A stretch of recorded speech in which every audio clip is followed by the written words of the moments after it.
शिक्षा और प्रबल इच्छा शक्ति के बल पर एक मनुष्य एक दमित वर्ग से उठकर राष्ट्र निर्माताओं की पंक्ति में खड़ा हो सकता है। इसका प्रत्यक्ष उदाहरण बाबा साहेब डॉक्टर भीमराव अंबेडकर हैं। भीमराव अंबेडकर का जन्म 14 अप्रैल 1891 को एक गरीब महार परिवार में हुआ था, जिसे लोग अछूत और बेहद निचला वर्ग मानते थे। बचपन में भीमराव अंबेडकर के परिवार के साथ सामाजिक और आर्थिक रूप से गहरा भेदभाव किया जाता था। भीमराव अंबेडकर के बचपन का नाम रामजी सतपाल था। बाद में अपने शिक्षक महादेव अंबेडकर के कहने पर उन्होंने अपने नाम के पीछे से सतपाल हटाकर अंबेडकर जोड़ लिया, जो उनके गांव के नाम अंबावडे पर आधारित था। अपने विवादास्पद विचारों, गांधी जी और कांग्रेस की कटु आलोचना के बावजूद अंबेडकर की प्रतिष्ठा पूरे देश में एक अद्वितीय विद्वान और कानून के ज्ञाता की थी, जिसके कारण स्वतंत्रता के बाद कांग्रेस के नेतृत्व वाली नई सरकार ने अंबेडकर को देश के पहले कानून मंत्री के रूप में सेवा करने के लिए आमंत्रित किया, जिसे उन्होंने सहर्ष स्वीकार कर लिया।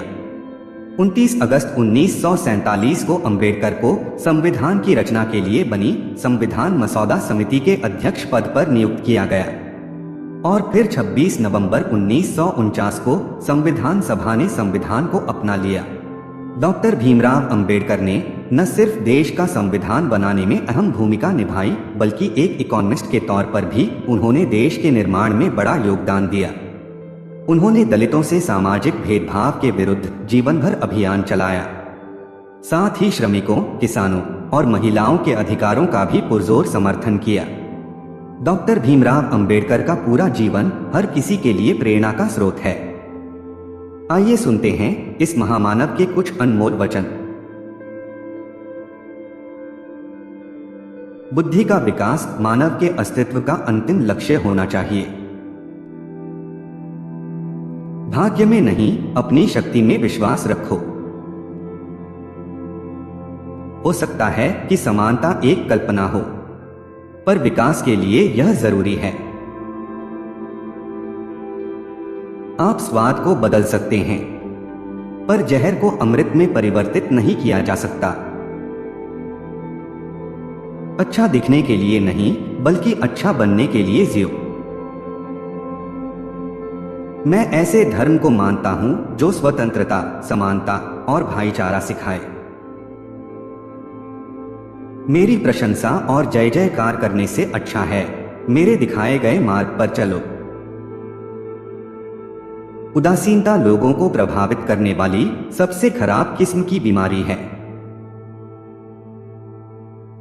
एक महान व्यक्ति एक प्रतिष्ठित व्यक्ति से अलग है, क्योंकि वह समाज का सेवक बनने के लिए तैयार रहता है। यदि आप मन से स्वतंत्र हैं, तभी आप वास्तव में स्वतंत्र हैं। इस पूरी दुनिया में गरीब वही है जो शिक्षित नहीं है। इसलिए आधी रोटी खा लेना, लेकिन अपने बच्चों को जरूर पढ़ाना। शिक्षा वो शेरनी है जो इसका दूध पिएगा वो दहाड़ेगा।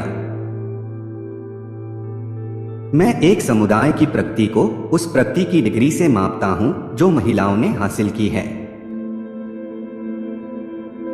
ज्ञानी लोग किताबों की पूजा करते हैं, जबकि अज्ञानी लोग पत्थरों की पूजा करते हैं। महान प्रयासों को छोड़कर इस दुनिया में कुछ भी बहुमूल्य नहीं है। वर्गहीन समाज गढ़ने से पहले समाज को जातिविहीन करना होगा। संविधान केवल वकीलों का दस्तावेज नहीं है, बल्कि यह जीवन जीने का एक माध्यम है।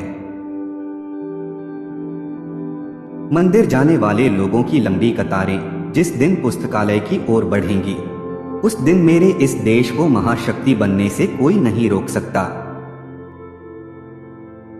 पानी की बूंद जब सागर में मिलती है तो अपनी पहचान खो देती है। इसके विपरीत व्यक्ति समाज में रहता है पर अपनी पहचान नहीं खोता। इंसान का जीवन स्वतंत्र है। वो सिर्फ समाज के विकास के लिए पैदा नहीं हुआ, बल्कि स्वयं के विकास के लिए भी पैदा हुआ है। जो कौम अपना इतिहास नहीं जानती, वह कौम कभी अपना इतिहास नहीं बना सकती। शिक्षा महिलाओं के लिए भी उतनी ही जरूरी है, जितनी पुरुषों के लिए। देश के विकास से पहले हमें अपनी बुद्धि के विकास की आवश्यकता है। जो व्यक्ति अपनी मौत को हमेशा याद रखता है वह सदा अच्छे कार्य में लगा रहता है। अन्याय से लड़ते हुए आपकी मौत हो जाती है तो आपकी आने वाली पीढ़ियां उसका बदला जरूर लेंगी, और अगर अन्याय सहते हुए आपकी मौत हो जाती है तो आपकी आने वाली पीढ़ियां भी गुलाम बनी रहेंगी। एक संविधान चाहे जितना बुरा हो वह अच्छा साबित हो सकता है यदि उसका पालन करने वाले लोग अच्छे हों। छीने हुए अधिकार भीख में नहीं मिलते, अधिकार वसूल करना होता है। शिक्षित बनो, संगठित रहो और संघर्ष करो। एक विचार को प्रसार की उतनी ही आवश्यकता होती है जितना कि एक पौधे को पानी की, नहीं तो दोनों मुरझाएंगे और मर जाएंगे। यदि हम आधुनिक विकसित भारत चाहते हैं तो सभी धर्मों को एक होना पड़ेगा। एक सफल क्रांति के लिए सिर्फ असंतोष का होना ही काफी नहीं है, बल्कि इसके लिए न्याय, राजनीतिक और सामाजिक अधिकारों में गहरी आस्था का होना भी बहुत आवश्यक है। जिसे अपने दुखों से मुक्ति चाहिए उसे लड़ना होगा, और जिसे लड़ना है उसे पहले पढ़ना होगा, क्योंकि ज्ञान के बिना लड़ने गए तो हार निश्चित है। जो धर्म जन्म से एक को श्रेष्ठ और दूसरे को नीच बताते हैं, धर्म नहीं गुलाम बनाए रखने का षड्यंत्र है। पति पत्नी के बीच का संबंध घनिष्ठ मित्रों के संबंध के समान होना चाहिए।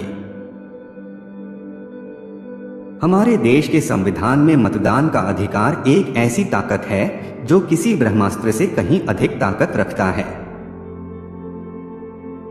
राजनीति में हिस्सा न लेने का सबसे बड़ा दंड यह है कि अयोग्य व्यक्ति आप पर शासन करने लगता है। कुछ लोग सोचते हैं कि धर्म समाज के लिए आवश्यक नहीं है। मैं यह दृष्टिकोण नहीं रखता। मैं धर्म की नींव को समाज के जीवन और प्रथाओं के लिए आवश्यक मानता हूं। जो झुक सकता है वो झुका भी सकता है।